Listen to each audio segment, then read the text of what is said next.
very thrillery ones in the sense that I find those cozy. What are my neighbors doing? That said, I have no clue what the book is about. If you leave a door half open, soon you'll hear the whisper spoken. We're holding on to this for the Halloween season.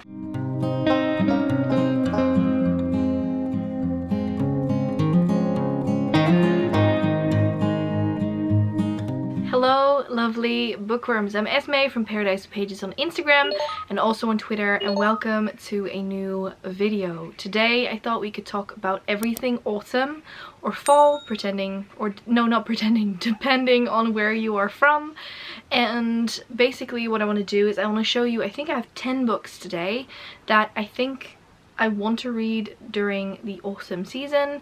I'm not completely sure if all of these will be read, so it's not hard set, but I think these would be incredibly cozy and nice to read during the autumn season with cups of tea, lots of plate, lots of you know, just cozy wear, blankets, pillows, all the good stuff. So I'm sitting on my bed, as you can probably see. And yeah, I thought I would talk about all of the books that I think I want to read during this season. So let's firstly start with what I think I want to read, which types. So I want to read both very thrillery ones in the sense that I find those cozy during the autumn season, so anything spooky would fit. I also really, at this point, like sort of fantasy that's in sort of the colder areas, which I think is really cozy. And then finally middle grade I think is really cozy. So I have a mix of all of those, and let's just dive right into it. I'm not going to talk too much about every single book because I have 10, otherwise the video will be way too long. So let's just start with the first book. So the first one I have here is Fever of the Blood, which is the second book in the, what is it, Frey and McGray series by Oscar de Mariel. I read the first one, which is The Strings of Murder, last year or the year before, and it's a murder mystery set in Edinburgh, I think. Yeah, Edinburgh. And this one is all about lunatics and asylums, and I've heard that this one sort of lacks a murder for it to be a murder mystery, kind of, up until the end, but it's very suspenseful. So I'm really interested to see what this, you know, what it will keep doing, because I really liked the first one, and we follow two, I think it's two detectives, so Frey and McGray, which is really nice. And I love these covers, they're absolutely stunning. I think this one was a gift as well. Yeah, I got this one from Ashley. So yeah, really happy with this, and yeah, I think I want to read this during this season. Next up is a book that is already on my TBR for this season, but definitely one that I want to read, and that is Gallant by V.E. Schwab. This is about, I think, a haunted house, so I'm really excited. It's also a little bit tinier than most books, which is really nice. And I don't know, it also has these beautiful illustrations. Absolutely beautiful. And I think I want to read this in one sitting, just sit down, nobody bother me, and I'm just gonna soak it all in, enjoy not doing anything. So yeah, I'm really excited for this. So that is book number 2. So next up I have a book that will 100% give you the creeps, at least I think it will, and that is The Whisper Man by Alex North. So let me quickly read you what it says on the front, because it says, "If you leave a door half open, soon you'll hear the whisper spoken." I love the cover of this. I actually found this, I think it's secondhand, at a bookshop actually, because a bookshop I used to go to a lot in Groningen now upstairs has secondhand books, and I think this one was one of them. I didn't pay that much for it, and I have yet to read it, but I really want to, so I want to see if I can read The Whisper Man during this autumn season. This is definitely one of those books that you want to read during the creepy season. I think this is one of those that just deserve Halloween, if you know what I mean. But yeah, The Whisper Man. Moving on with a little bit of a classic, and that is not particularly this one, but in general just a book by this author. I think Agatha Christie works perfectly for this autumn season, and so I have Murder on the Links here.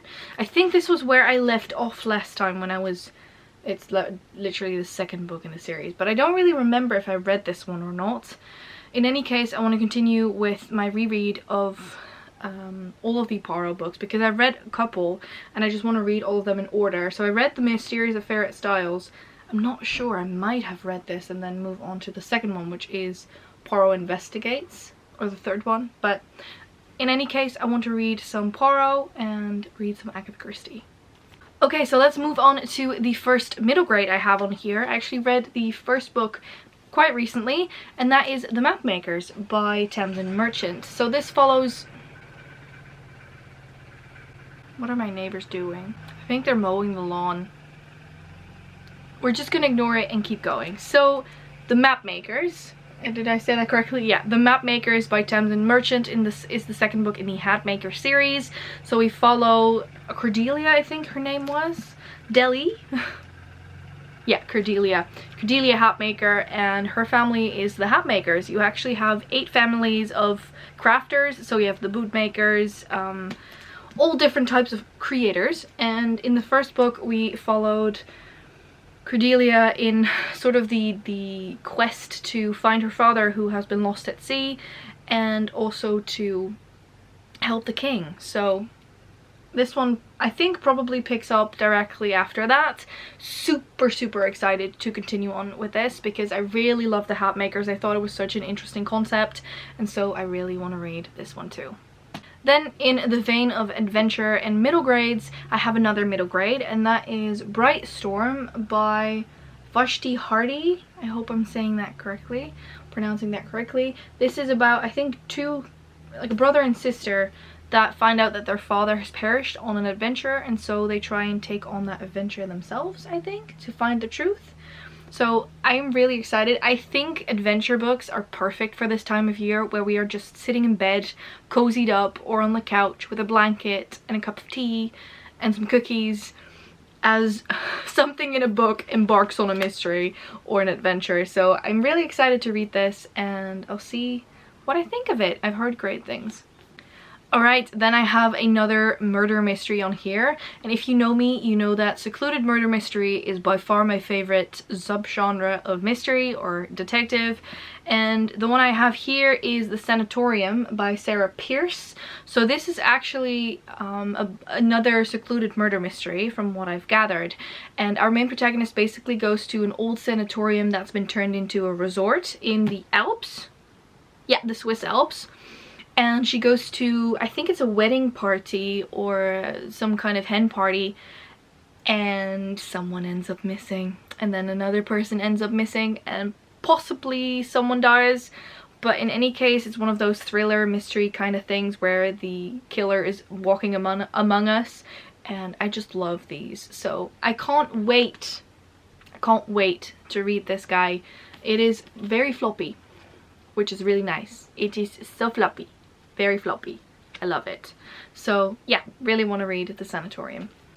Then I have one, I think, young adult fantasy or adult fantasy, I'm not sure, on here, and that is The Bear and the Nightingale by Catherine Arden. I've been meaning to read this for such a long time, and I haven't yet. And I have to. I owe it to Sasha to read this book, because I actually got double copies of this because this is the Fairy Loot special edition that I have, and I also have the original, which I got from Sasha for my birthday, not this year but last year, and I've still yet to read it, so I really want to read it. I think I'm gonna, from all of the books that I've showed you, prioritize this one because I need to read it. If it's not this autumn season, I want to read it this winter season. But this has to be read before we enter spring next year. I'm vowing this to myself. That said, I have no clue what the book is about. Something about very far in Russia and magic, I think. But not completely sure. But I do really want to read it. Then, speaking of secluded murder mystery, I have another one, which is The Dark. This follows a group of people that are in Antarctica to do research, I think, and then one of them is dead, and the killer is among the group. And our main protagonist, I think, is a scientist? A doctor. And she basically has to figure it out on her own. We follow her perspective, and I'm just very excited for this. Just to read this curled up cup of tea, all the goodness, and just soak it all in. Also, how cool is the cover? It's literally called The Dark. It just sounds perfect. So, that one. And then last, but certainly not least, is the smallest little guy on this list. This was a gift from Sari, actually, and I've been keeping or holding on to this for the Halloween season. And that is Small Spaces, also by Catherine Arden. I didn't realize that. But this, from what I've gathered, is a middle grade that is like creepy and spooky and all the kind things. I don't want to know too much about this. I'll say more on this once I actually read it, maybe in a probably in a reading vlog. And yeah, I'm just very excited. I mean, how cool does this cover look with all of these people on here? I love the cover. It's so cute. Also, it's quite tiny. I mean, look at it compared to the size of this one. It's a tiny one. So I'm really excited to get into this one. Also, floppy paperback, so that is really good. And I think those were all 1, 2, 3, 4, 5, 6, 7, 8, 9, 10 of the books. Those were all 10 of the books that I wanted to share. There's definitely more. Anything that is murder mystery or just sort of colder fantasy, I want to say, is on my list. Also, I'm pretty sure it's not completely gonna be this. From these books, I'm happy if I read about half of these. I know that's a sad list, but I'm happy if I read half of them. And in general, I'm just so excited for autumn. I am not a summer person. I was born in the winter. My birthday's in January. I'm a huge Christmas lover. I love Christmas, can't wait. And I just don't like the heat. I don't like sun. I mean, I do like sun. I just don't like sweltering hot sun, which is strange for someone who likes desert vibe books, but there we are. I like reading about it, I suppose, but not experiencing it. So yeah, I'm excited for all the cozy vibes, the blankets, the cups of tea, the cups of hot cocoa, the pumpkin spice lattes, and just the cozy vibes of candles and everything that has to do with it. So I'm really excited about that. This is everything for this video. Let me know one book that you would love to read during the autumn season. And I want to thank you all so much for watching. Please subscribe to our channel and press that little bell icon so you get post notifications every single time that we post. And I hope to see you all in the next one. Bye!